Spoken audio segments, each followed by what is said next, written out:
Price the lord. Hallelujah. ദൈവം ഒരു കുടുംബത്തോട് ദയ കാണിക്കേണ്ടതിന് ശൗലിന്റെ കുടുംബത്തിൽ ആരെങ്കിലും ഇനി ശേഷിച്ചിരിപ്പുണ്ടോ എന്ന് രാജാവ് ചോദിക്കുവാനിടയായി. Praise the Lord.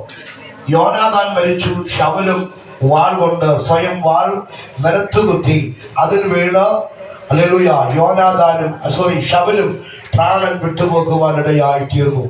ഇങ്ങനെ നോക്കുകയാണെങ്കിൽ ഒത്തിരി കാര്യാദികൾ അല്ലെങ്കിൽ ദാവീദിന് പറയുവാനുണ്ടെങ്കിലും ദാവീദ് ശൗലിന്റെ കുടുംബത്തോട് ദയ കാണിക്കണമെങ്കിൽ പ്രൈസ് ദി ലോർഡ്, പക്ഷേ ദാവീദിനോട് ശൗൽ ദയ കാണിച്ചിട്ടില്ലായിരുന്നു. Praise the lord. ഹല്ലേലൂയ.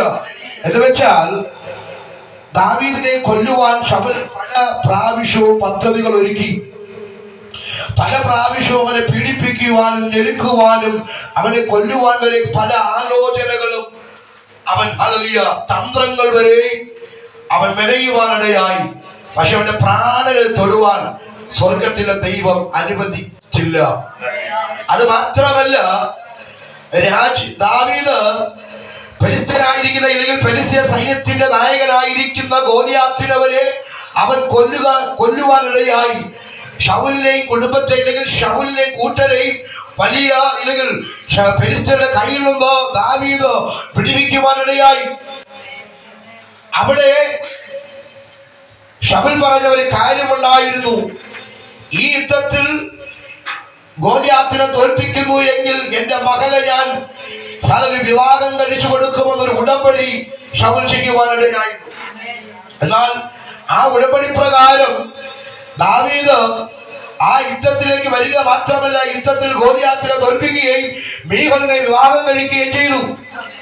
പക്ഷേ മീഖൽ ഒരു പരിഹാസിയായിരുന്നു. സ്വത്രം എന്ന് വെച്ചാൽ പരിഹാസി എന്ന് പറഞ്ഞാൽ ദൈവത്തെ ആരാധിക്കുന്ന ഇല്ലെങ്കിൽ ദാവീദ് സകലതും മറന്ന് രാജവസ്ത്രം രാജീയ പദവികൾ മാറ്റിവെച്ച് ദൈവത്തിന്റെ മുൻപാകെ അവൻ ആത്മാവിൽ ദൈവത്തെ ആരാധിക്കുവാനിടയായപ്പോൾ അല്ലെങ്കിൽ മാളികയിൽ നിന്ന് അല്ലെങ്കിൽ രാജാവിനെ ഇല്ലെങ്കിൽ ദാവീദിനെ ഇവൻ പരിഹസിക്കുവാനിടയായി. ഇവനൊരു രാജാവല്ലേ എന്ന് പറഞ്ഞ ഇവനെ പരിഹസിക്കുവാനിടയായി. സ്തോത്രം. പക്ഷേ ഇവൾ പരിഹസിച്ചപ്പോൾ യഹോവ എന്ത് ചെയ്യുന്ന ദൈവം ചെയ്തോ അവളുടെ ഉദരത്തെ അടയ്ക്കുവാനിടയായി.